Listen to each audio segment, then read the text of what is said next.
अनंत कोटि ब्रह्मांड नायक राजाधिराज सच्चिदानंद सद्गुरु श्री ब्रह्म चैतन्य महाराज की जय।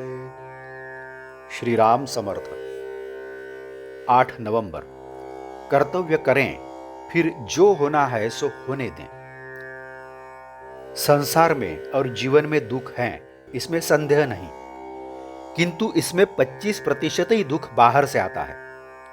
युद्ध, महंगाई, अकाल, डकैती, दरिद्रता आदि का दुख बाहर से आता है, किंतु 75% दुख अपने भीतर से निर्माण होता है। हम शरीर, मन और हृदयस्थ भगवान मिलकर बनते हैं। भगवान आनंद रूप है, इसलिए वह दुख निर्माण करेगा ही नहीं। देह का तत्व झिझना, क्षीण होना, असमर्थ होते जाना है, अतः वह अपने रास्ते से चलती है, अर्थात क्षण क्षण को गलती रहती है, इसलिए वह दुख निर्माण नहीं कर सकती। जो जड़ है वह सुख भी दे नहीं सकता और दुख भी। अतः बच गया अपना मन। किसी ने किसी को चिपकना मन का स्वभाव धर्म है, अतः जिसे वह चिपकता है उसके गुणधर्म वह स्वीकारता है। भक्त का मन भगवान से चिपकता है, अतः इसके मन में दुख निर्माण ही नहीं हो सकता। जिसका मन देह को चिपकता है उसका मन दुख निर्माण करता होगा। भगवान से अलिप्तता और देह से एक रूपता, ये दोनों एक ही सिक्के की दो बाजुएं हैं। देह छोटी है, आकुंचित है, क्षणिक है, सीमित है, वह मैं ही हूं, इस दृढ़ भावना से चारों तरफ द्वैत देखती है और उसी से भय का भूत पैदा होता है और वही जीव को सताती है। वास्तव में भगवान के नाम स्मरण में आनंद की मस्ती को लूटने के लिए पैदा हुआ मनुष्य भय के कारण चिंता और चिंता के कारण दुख निर्माण करता है। भगवान ने अपने संकल्प से संसार पैदा किया, उसी में जो घटनाएं घटने वाली होती हैं उनका ढांचा बना हुआ होता है।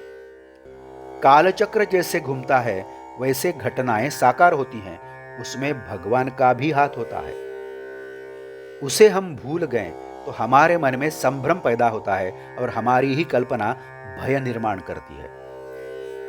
भगवान मुझे संभालने वाला है, यह वास्तवता है, क्योंकि भगवान ने ही यह संसार पैदा किया है। हम अंतःकरण से उसके नामस्मरण में लीन हुए हों तो उससे हमें कैसी सहायता मिलती है, इसका अनुभव अपने आप आएगा। भगवान नाम स्वरूप है, इसलिए उसके नाम में रहने वाले का क्या होगा, इसका भय बचता ही नहीं। अपनी कोशिश से जितनी बातें हम कर पाएंगे उतनी करो, वे तो होती ही रहती है। प्रयत्न के कारण हमारा हाथ उसे लगता है, इतना ही। हमारी इच्छा के अनुकूल बातें घटें, इसका मतलब यह है कि जो बातें होने वाली हैं उनमें मैं परिवर्तन करूं, परंतु उनमें कभी परिवर्तन नहीं किया जाता और हमें कभी आनंद भी प्राप्त नहीं होता। इसलिए कहना चाहता हूं कि राम के प्रति निष्ठा रखें। मेरा कर्तव्य मैंने किया है ना, वह करते समय मैंने अधर्म, अनीति से व्यवहार नहीं किया है ना, अतः अब जो होना है सो होने दे, क्यों चिंता करें। ऐसी वृत्ति से संसार में जो बरते वही सुखी होगा। आज का बोध वचन: देह की बागडोर भगवान के हाथ में सौंप दें और नामस्मरण करते हुए मजे में दिन व्यतीत करें। जानकी जीवन स्मरण जय जय राम। नमस्कार। मराठी और हिंदी में श्री महाराज की प्रवचनें आप हर रोज सुन रहे हैं, लेकिन आपसे विनती है कि कृपया चैनल को भेंट देकर प्लेलिस्ट देखिए। प्लेलिस्ट के जरिए आप कोई भी प्रवचन अपनी सुविधा के अनुसार सुन सकते हैं। मैं फिर से एक बार आपसे कहना चाहूँगा कि यदि आपने अभी तक चैनल सब्सक्राइब नहीं किया है तो कृपया सब्सक्राइब करिए, लाइक करिए, शेयर करिए, कमेंट्स दें, बेल आइकन दबाना मत भूलिए।